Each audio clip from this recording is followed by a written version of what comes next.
Hello guys, welcome back again to my channel bersama saya Hansan di sini dan seperti biasanya setiap harinya saya akan membuatkan video seputar cryptocurrency.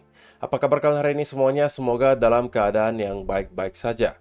Teman-teman, di video hari ini kita kembali akan melakukan update seputaran price action dari Bitcoin dan juga kita bakalan cek kira-kira untuk minggu depan nih ada apa yang perlu kita waspadai dari segi data dan event ekonomi. Kalau misalnya kalian tertarik tentang semua itu, stay tune terus sampai akhir video. Sekarang kita bakalan mulai dari CoinMarketCap terlebih dahulu. Per hari ini, teman-teman, secara global market cap crypto berada di angka 1,04 triliun dolar atau naik sekitar 0,32%. Nah, di top 10 coin sendiri sebenarnya dominan berwarna hijau, kenaikannya nggak terlalu signifikan, hanya sekitaran 0, sekian persen rata-rata teman-teman. Dan yang menjadi top performer hari ini adalah Tron dengan kenaikan 0,96% menuju 0,076 dolar. So, itu adalah outlook sementara dari beberapa top coin yang ada. Sekarang kita langsung aja masuk ke data dan berita terbaru hari ini. Nah, yang pertama teman-teman, karena kita sudah berada di hari Minggu lagi, kita pengen cek kira-kira untuk 7 hari ke depan ada event dan data ekonomi penting apa yang perlu kita waspadai. Dan secara sekilas tadi saya scroll, sebenarnya tidak banyak teman-teman yang membuat saya merasa akan ada volatilitas tinggi di minggu depan. Selain mungkin kalau misalnya kita perhatikan itu nanti di tanggal 6 September akan ada data yang high impact, itu adalah ISM Service PMI di pukul 21 waktu Indonesia Barat pada tanggal 6 September. Kalau kita scroll lagi ke bawah, mungkin ada beberapa yang lumayan penting, yaitu adalah continuing jobless claim juga. Itu akan dirilis di tanggal 7 September 2023 pukul 19.30 waktu Indonesia Barat. Kemudian ada beberapa anggota Fed juga yang akan melakukan speech, tetapi bukan si kakek Powell, so kemungkinan tidak akan ada volatility yang terlalu gila. Kemudian kalau misalnya kita scroll ke bawah, harusnya tidak ada lagi yang menurut saya bisa menggerakkan market secara terlalu signifikan. Dan kalau misalnya teman-teman yang merupakan trader forex, berbeda cerita karena di minggu depan itu cukup banyak rupanya yang high impact selain di US. Di Kanada contohnya itu ada unemployment rate, kemudian juga ada data GDP dari Jepang, ada data GDP dari area Euro, ada juga GDP dari Aussie dan seterusnya. Jadi secara overall kalau di Amerika sendiri minggu depan kemungkinan bakalan minggu yang cukup quiet secara data ekonomi. So kita mungkin nggak bisa bergantung kepada data ekonomi untuk dapat menggerakkan harga. Tapi bukan berarti teman-teman kita tidak ada data ekonomi yang penting lalu kita tidak bisa melihat market sama sekali tidak bergerak. Tidak seperti itu. Bisa aja bergerak tapi kita tidak bisa bergantung ke data ekonomi. Itu saja yang mau disampaikan.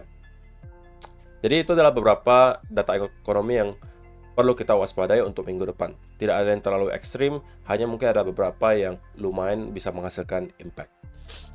Itu yang pertama, teman-teman. Yang kedua, ada data yang cukup menarik lagi dari titik likuidasi di sini. Kalau misalnya kita lihat dari 7 hari terakhir, teman-teman, maka kita bisa melihat ada semacam kesenjangan gitu antara area long leverage dengan yang short. Jika kita perhatikan, perbandingannya sekarang cukup jauh, teman-teman, antara orang-orang yang menggunakan leverage long dengan leverage short. Terutama kalau kita melihat di sekitaran area 25.000 sampai 27.000. Tumpukan short di sini itu cukup banyak. Sehingga sekali lagi, teman-teman, ini memperkuat gitu ya. Insting saya yang merasa bahwa harusnya kita akan juga at least mendapatkan semacam relief rally lagi ke atas. Setelah kemarin kita sudah membahas bahwa ada sebuah pattern, yaitu adalah semacam inverse head and shoulder yang tercipta. Kita juga didukung oleh sebuah data likuidasi.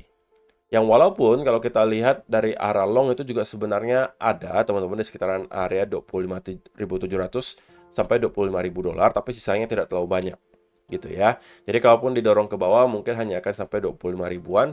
Kemudian yang di sini kemungkinan bakalan disikat, teman-teman. 26.000 sampai 27.000 dolar.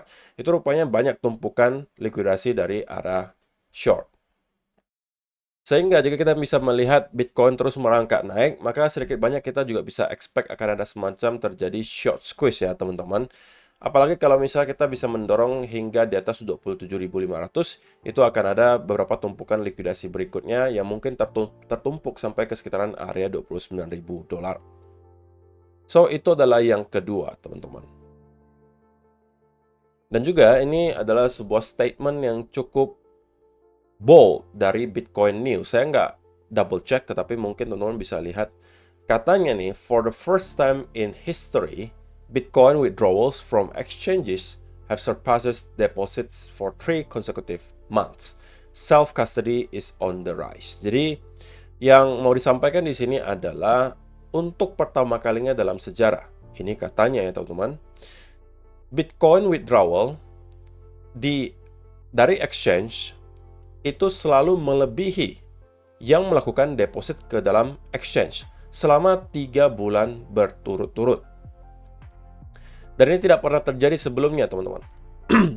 Mungkin kita bisa lihat sesekali itu ada 1 bulan di mana deposit itu melebihi, withdrawal itu melebihi deposit, tetapi tidak pernah sampai 3 bulan berturut-turut. Artinya apa? Dalam 3 bulan terakhir, itu selalu lebih banyak orang-orang mengeluarkan Bitcoin-nya dari exchange daripada orang-orang yang memasukkan Bitcoin-nya ke dalam exchange. Dan ini juga didukung oleh data Bitcoin Reserve atau jumlah Bitcoin yang berada di dalam exchange itu terus-menerus mengalami penurunan, teman-teman. Sehingga bisa kita ambil kesimpulan bahwa Bitcoin atau supply Bitcoin yang sekarang tersirkulasi di exchange itu terus-menerus menipis. Sekali lagi, ini bukan berarti dalam 1-2 jam kemudian kita langsung akan melihat Bitcoin rally. Tidak seperti itu cara kerjanya, teman-teman. Cuman yang bisa kita ambil kesimpulan berarti adalah supply sekarang tidak lagi terlalu banyak. Ketika nanti demand sudah start untuk kembali naik drastis, maka itu akan menyebabkan Bitcoin naik harganya dengan lumayan cepat, teman-teman. Kenapa? Karena supply tidak lagi terlalu banyak. Sehingga juga bisa kita kategorikan berarti liquidity juga tidak terlalu tebal. Orang-orang yang mau jualan itu tidak terlalu banyak. Sehingga kalau misalnya ada pembelian dalam jumlah yang besar langsung di spot, sedangkan liquidity tidak terlalu tebal alias tipis, itu bisa menyebabkan harga Bitcoin itu naik kencang dalam waktu yang cukup singkat. Cuma untuk sekarang kemungkinan kita masih melihat market itu dalam keadaan sentimen yang fear gitu, teman-teman. Oke, ada beberapa berita buruk belakangan yang kemudian kita dapatkan, diantaranya adalah SEC yang masih mencoba untuk mendelay semua spot Bitcoin ETF yang sudah diaplikasikan.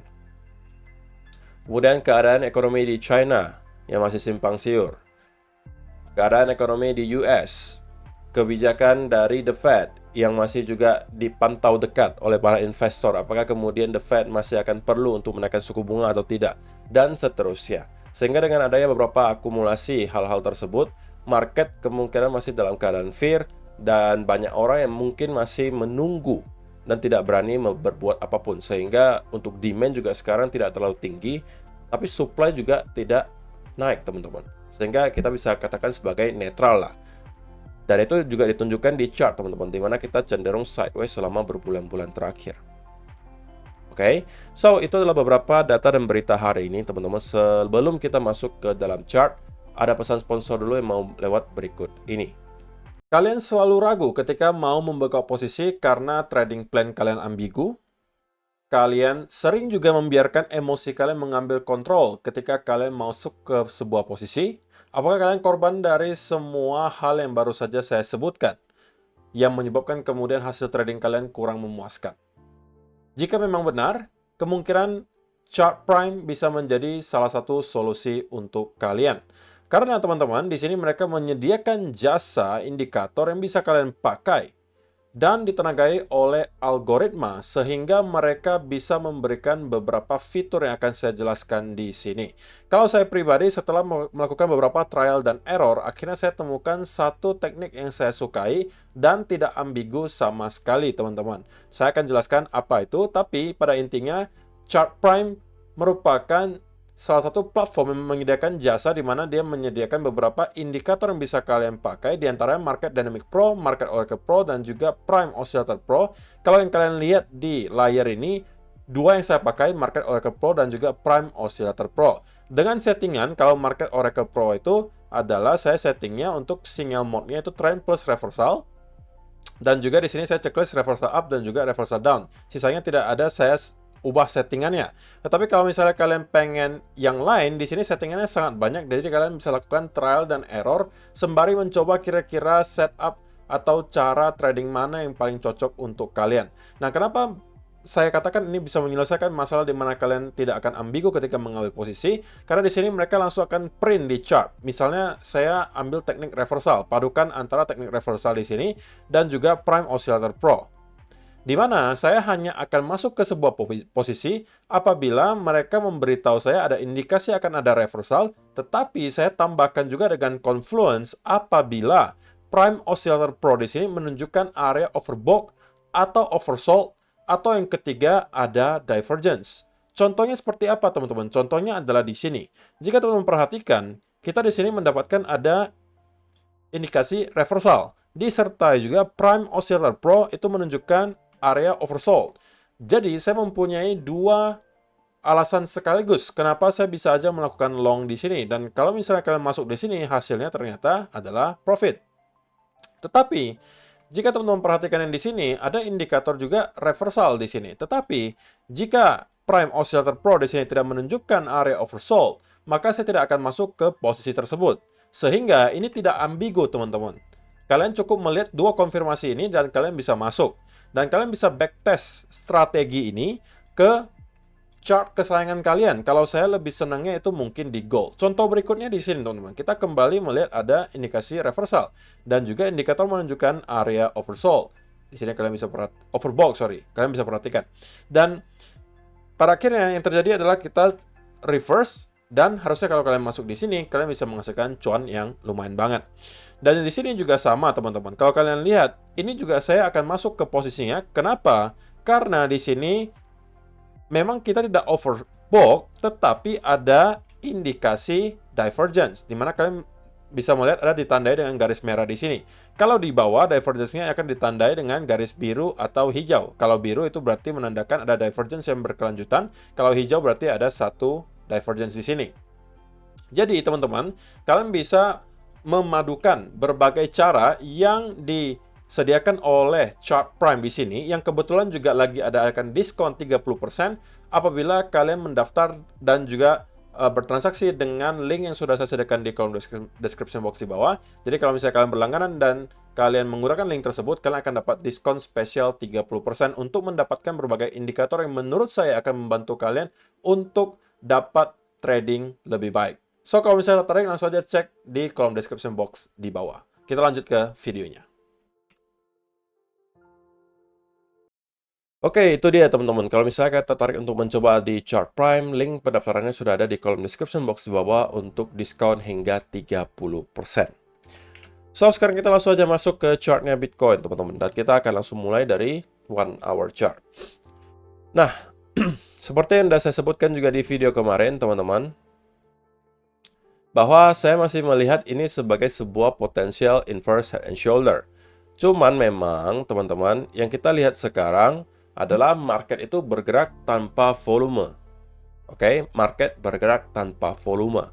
Sehingga kalau teman-teman yang mungkin sempat melakukan long di sekitaran area di sini, harus sangat waspada.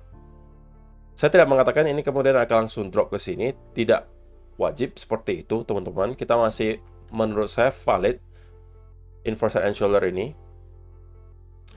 Tetapi ini adalah keadaan trading yang tidak ideal, di mana kita tidak mendapatkan ada volume sama sekali, teman-teman. Sehingga akan ada rawan gitu sesekali itu market maker iseng kemudian menjemput semacam likuidasi. Seperti yang mungkin kita lihat di sini, di sini, di sini gitu.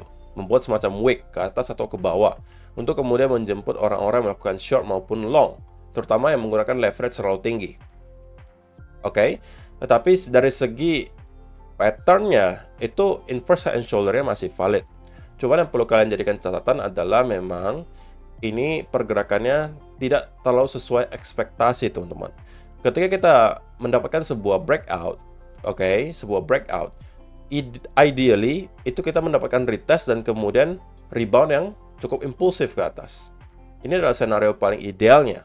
Tetapi hal tersebut tidak kita dapatkan. Sehingga ini nanti akan, menurut saya, harus jadi bahan pertimbangan bagi teman-teman semua yang sudah mempunyai posisi long di sini, kalau misalnya punya. Apakah masih tetap mau ambil resiko untuk tetap stay di posisi long ini, atau kalian akan lebih pilih stay away dulu dan close posisi mungkin dalam keadaan break even atau mungkin sedikit profit? Itu tergantung kalian. Tidak ada yang benar, tidak ada yang salah. Kalau misalnya kalian merasa mampu untuk ngehandle resikonya, katakanlah kalian memang sudah tahu, kalau nyampe ke sini saya bakalan close kok. Oke, fine. Saya tidak masalah kok kalau ternyata tidak ada volume, karena menurut saya ini worth it untuk diambil. Ya, silakan, fine. Tapi juga mungkin ada yang merasa, benar juga sih kok, ini nggak ada volumenya, takutnya nanti ada manipulasi, ini itu terjadi, mending saya keluar aja. Nah, tidak ada yang benar, tidak ada yang salah. Ini hanya tergantung profil resiko masing-masing, teman-teman. Tapi untuk sementara, saya masih merasa dari area di sini, kemungkinan Bitcoin masih akan mencoba untuk dapat rally, teman-teman, minimal. Selama belum terinvalidasi senario inverse and shoulder ini. Oke. Ketika kita drop di sini pun, teman-teman, selama trend line-nya itu hold, maka inverse and shoulder-nya itu masih valid. Gitu ya. Selama ini hold, maka inverse and shoulder-nya valid, dan saya masih merasa kedua area ini masih bakalan dicoba untuk disentuh. Sama di sini 26.300-an, 26.600-an itu menjadi target berikutnya. Oke, jadi ini semua tergantung teman-teman semua yang mungkin mempunyai posisi, apakah mau di hold ataukah kalian merasa tidak worth it untuk diambil karena lagi tidak ada volume, terserah kalian. Tapi dari segi price action, inverse and shoulder di sini masih termasuk valid. Ya, satu-satunya hal negatif mungkin yang bisa saya temukan adalah kalau kita misalnya zoom out ke time frame daily, teman-teman. Dan kita hapus dulu trend line-nya di sini. Satu-satunya hal negatif yang bisa saya temukan di chart untuk sementara adalah bahwa kita sudah berhari-hari itu closing di bawah area yang sebelumnya selalu menjadi support. Sebelumnya kalau kalian perhatikan di sini, teman-teman, kita berhari-hari sideways, tetapi kita tidak berhasil untuk closing di bawah area 26.000. Tetapi dalam beberapa hari terakhir, kita sudah main di bawah area tersebut. Nah, tentunya itu adalah condong semacam indikasi bearish. Makanya kenapa juga di video beberapa hari yang lalu saya sampaikan, short term itu saya bearish, dan minimal saya merasa Bitcoin akan nge-retest ke sekitaran area 25.300. Dan kita sudah persis step ke area tersebut, teman-teman. Cuman kita masih belum keluar dari masalah. Kenapa? Karena ya kita masih berada di area 25 ribuan. Akan lebih baik lagi kalau kita sudah closing di atas area ini, teman-teman. Kalau misalnya kita mau melihat ada relief rally yang lebih tinggi.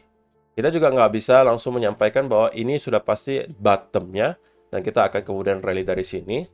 Karena indikasinya belum cukup, teman-teman. Kita belum mendapatkan ada indikasi apapun dari bulls yang menunjukkan bahwa kita akan reverse dari sini. Sehingga akan sangat prematur kalau kita ambil kesimpulan seperti itu. Tetapi, seperti yang sudah saya sampaikan juga di beberapa video terakhir, selama trendline ini hold, teman-teman, maka saya masih akan cenderung untuk mencari posisi untuk swing long. Itu adalah fokus utama saya sekarang. Bukan untuk scalping, tapi untuk mencari posisi untuk swing long, teman-teman. Karena bagi saya, untuk swing long itu lebih cocok dengan tipikal trading saya. Yang kedua juga, risk to reward ratio-nya bagi saya itu cukup besar dari sini. Dan saya ketika mengambil entry itu biasanya tidak langsung sekaligus, teman-teman. Saya juga melakukan semacam dollar cost averaging. Jadi kalau misalnya saya mau ambil posisi di sekitaran area di sini. Ini juga sebelumnya sudah pernah saya jelaskan. Nah, kadang-kadang saya tidak langsung misalnya full di sini, teman-teman. Saya bisa aja 30% di sini, 30% di sini, 30% di sini. Sehingga saya dapat harga rata-ratanya di pertengahan di sini, teman-teman. Katakanlah saya dapat di sini, maka itu juga sudah membantu dari segi risk to reward ratio yang saya mau. Katakanlah saya protect diri saya di sekitaran area di bawah 23.000, gitu ya. Dan saya targetkan minimal nyampe ke area high terakhir. Itu sudah sebuah trade dengan risk to reward ratio 5:1, teman-teman. Oke, berbeda cerita kalau misalnya saya masuknya di ini langsung full katakanlah. Nah, maka ini akan langsung berkurang menjadi kurang lebih 2,7:1. 2 kali lipatnya, teman-teman. Oke, itulah kenapa saya kadang-kadang itu hobi justru entry itu menggunakan dollar cost averaging. Jadi nggak langsung full posisinya, tetapi bertahap gitu teman-teman. Ya kalaupun misalnya hanya satu posisi saja yang ke-trigger dan kemudian naik dari sana, ya saya juga tidak masalah karena toh itu juga profit buat saya gitu. Tidak ada yang salah dan tidak ada yang benar teman-teman di trading itu, selama kalau kalian menghasilkan profit, ya itulah yang kalian lakukan. So, semoga itu bermanfaat untuk kalian semua. Teman-teman, terima kasih untuk kalian yang sudah menonton sampai selesai. See you in the next video. Bye-bye.